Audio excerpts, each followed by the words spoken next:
The lord. యేసుక్రీస్తు శ్రేష్ఠం నామపేట Bible power machine తరపున మీ అందరికీ నా హృదయపూర్వక వందనాలు. ప్రియమైన దేవుని ప్రజలారా, ఈ దినాన్ని ఒక ప్రాముఖ్యమైన విషయాన్ని నేను తెలియచేట కొరకై మీ ముందుకి రావడం జరుగుతూ వచ్చింది. గుర్తుపెట్టుకోండి, మన మందిరంలో మార్కాపురంలో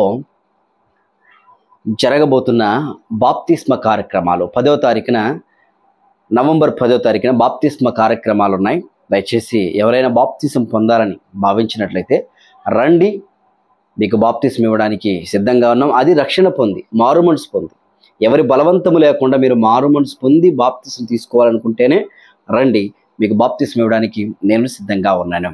ఓకే, మ్యాటర్లోకి తెలియచేస్తాను. ఇంకా నైజీరియా గురించి నేను గత 3 సంవత్సరాల నుంచి మాట్లాడుతూ ఉన్నాను. నైజీరియా గురించి జరుగుతున్న పరిణామాల గురించి, నైజీరియాలో ఎంత ఇబ్బంది పెడుతున్నారో, క్రైస్తవులను ఎంత బాధ పెడుతున్నారో అక్కడున్న తీవ్రవాద సంస్థలు, ఐఎస్ఐఎస్ తీవ్రవాద సంస్థలు, ఘోరమైన తెగకు సంబంధించిన వారు బాధ పెడుతూ, చంపేస్తూ, లక్షల మంది ప్రజలను చంపి అనేక చర్చిలను కూల్చేసిన సంఘటన కూడా మీకు తెలియజేశాను. ఈ సంఘటన కూడా అనేక దేశాల్లో కూడా ముమ్మరంగా వ్యాపిస్తూ వచ్చింది. నైజీరియాలో జరిగిన పరిస్థితులు ఒక్కసారిగా 150 మంది 200 మంది ప్రజలను సజీవదహనం చేసి చంపేశారు.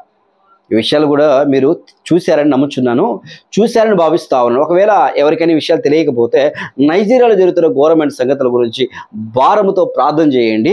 నైజీరియాలో క్రైస్తవులను అతి హింసాత్మకంగా, అతి బాధకరంగా చేతులు కాళ్ళు నరికి కాల్చేసి వారి ఇళ్లలో కూడా తగలబెట్టేశారు. దేశంగా గోలుపెట్టింది, ప్రపంచంగా గోలుపెట్టింది. అనేక న్యూస్ ఛానల్లో మాట్లాడుతూ వచ్చారు, క్రైస్తవులు స్పందిస్తూ వచ్చారు. బాగుంది. ఆ సమయమున కొంచెము భారముతో ప్రార్థన చేయడం వలన తడబాటు సైతానుకు దిమ్మ తిరిగింది. ఇంతవరకు ఒక ఎత్తు, ఇంతవరకు రెండోది సెకండరీ. నేను చెప్పే విషయం ఏంటో తెలుసా? చెవులు గింగురమన్నంతగా అక్కడ వాళ్ళకు భయం పుట్టింది. మామూలు భయం పుట్టల.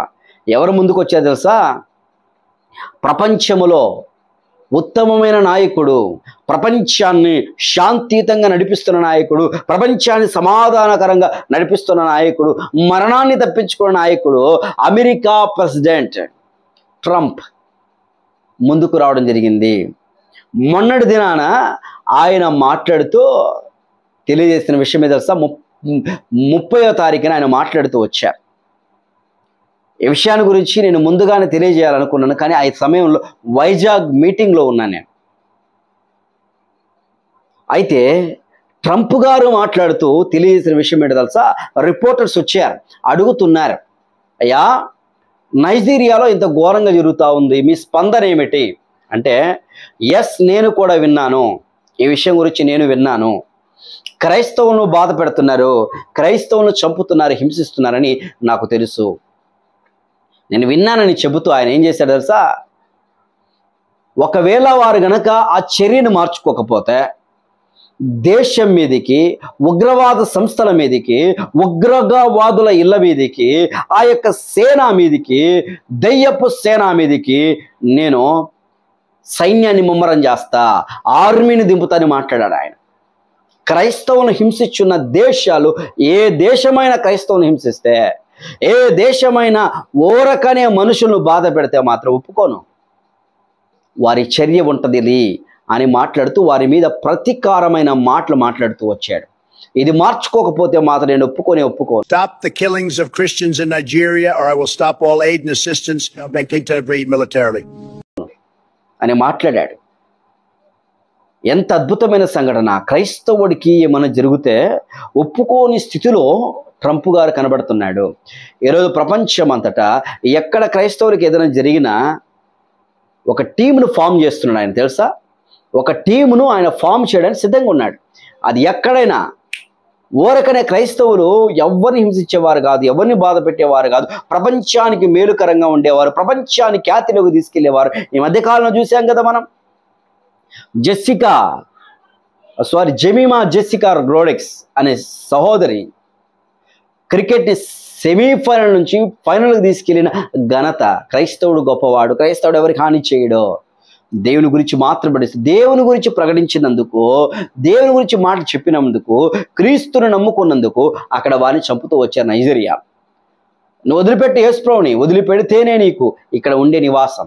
వాళ్ళ తెగల మధ్య కొట్లాట్లు ఏమైనా తెలుసా? క్రైస్తవులను చంపడం స్టార్ట్ చేశారు. ఏం క్రైస్తవులను చంపలేరా? క్రైస్తవులను నరకలేరా? కాదు. ఎందుకో తెలుసా? క్రైస్తవులకు ప్రేమ ఉంది. క్రైస్తవులు ధైర్యంగా నిలబడతారు, దేవుడు చూసుకుంటారు కదా అనే ఉద్దేశంతో ఎదురు చూస్తూ ఉన్నారు.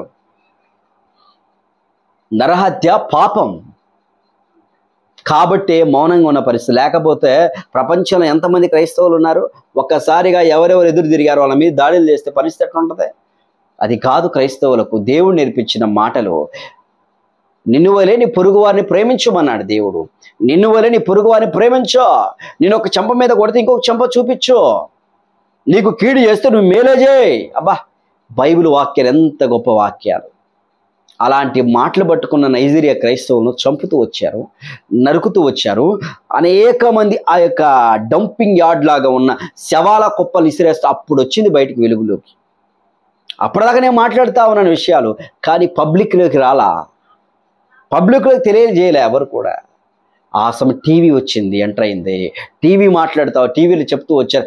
ఆ సమయం ట్రంప్కి విషయం తెలిసింది. ఇది తెలియనమ్మటే వాళ్ళకి వార్నింగ్ ఇచ్చాడు. ఎమ్మటే వాళ్ళు ఒక 2-3 రోజులు వెయిట్ చేసి మళ్ళా రిప్లై ఇచ్చారు. ఏమని తెలుసా? అయ్యా మేము అలా చేయట్లేదయ్యా, తప్పును క్షమించయ్యా మమ్మల్ని. వాళ్ళ తెగల మధ్య కొట్లాటలయ్యా, వాళ్ళు కొట్లాడు, మేము చేయట్లేదయ్యా అని చెప్తూ వచ్చారు. మీరు చేసినా మీరు చేయకపోయినా మీ పక్క నుండి, మీ దగ్గరుండి, మీ ప్రభుత్వం కింద ఉండి చేస్తున్న ఉగ్రవాద సంస్థలను నిర్మూలన చేయాలా, లేకపోతే మీకు పరిస్థితి దారుణంగా ఉంటుంది అని ఆయన ముమ్మరమైన చట్టం చేశారు. ఎంత గొప్ప విషయం చూడండి ప్రియమైన సోదరుడా. క్రైస్తవులకు వస్తున్న బాధలలో దేవుడు ఎవరో ఒకరు లేపుతాడండి, లేపి సహాయం. ఇప్పుడు నైజీరియాలో ఎలా ఉంది తెలుసా? ఏ ఒక్కడి ప్రాణం పోవట్లా, నైజీరియాలో ఏ ఒక్కడు చచ్చిపోవట్లా. ఎందుకో తెలుసా? వార్నింగ్ అక్కడి నుంచి రావడం జరిగింది. ప్రభుత్వాలే కట్టడి చేస్తున్నాయి, ప్రభుత్వాలే అక్కడ చర్య తీసుకుంటున్నాయి. ప్రభుత్వాలే ఎవడు చంపాడో, ఎవడు చేశాడో ఆ ఉగ్రవాద సంస్థల మీద ప్రభుత్వాలే దాడులు చేస్తున్నాయంట. వాళ్ళకు సపోర్ట్గా చైనా వస్తుంది ముందు. చైనా ఎవరికి? ఉగ్రవాదులకు, చంపే వాళ్ళకు చైనా సపోర్ట్ చేస్తా ఉంది. ఆ చైనా ఎంత భయంకరమో ఘోరమైన. మన భారతదేశం మీదకి రేగుతా వచ్చేది, ఇతర దేశాల మీదకి పోయేది, సైతాన్ యొక్క కేంద్ర బిందువు తయారైపోతా ఉంది. చైనా రాబోయే దినాల్లో ఎంత ఘోరమైన పరిస్థితులు ఉంటుందో మీరు జాగ్రత్తగా గమనించండి. క్రీస్తు విరోధి యొక్క పరిపాలన చైనా నుండి కూడా స్టార్ట్ అవుతుంది. ఘోరం. ఇలాంటి సిచ్యువేషన్లో మనం ఉన్నాం. కాబట్టి దేవుడు మనకు సహాయం చేయడానికి, ఒక ఉన్నతమైన కార్యం జరిగించడానికి ప్రభు అలాంటి వాళ్ళని ఏర్పాటు చేసుకున్నాడు. కాబట్టి నైజీరియా గురించి భారత ప్రార్థన చేద్దాం. ట్రంప్ గారు ఇచ్చిన వార్నింగ్కి గడ్డగడ్డలాడిపోయింది నైజీరియా ప్రభుత్వము. ట్రంప్ గారు ఇచ్చిన మాటలకు గడగడలాడిపోయింది. ఉగ్రవాద సంస్థలు క్రైస్తవులకు అండదండంగా అవే ఇప్పుడుండి మందిరాలు నిర్మించడానికి స్థానం చేస్తాం. దేవుడు సహాయం చేసేవాడు. ఇక్కడ ప్రార్థన చేద్దాం. దేవుడు కృప చూపించినట్లు. ప్రభువా, మీరు ఇచ్చిన గొప్ప రక్షణ స్తోత్రం. బ్రతిమలాడుతున్నాను. ట్రంప్ గారిని మీరు ఏర్పాటు చేసిన స్తోత్రము.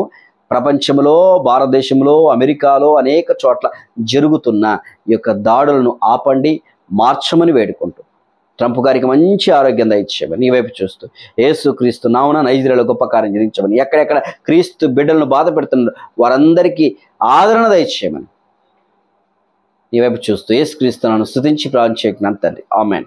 God bless you. Praise the lord.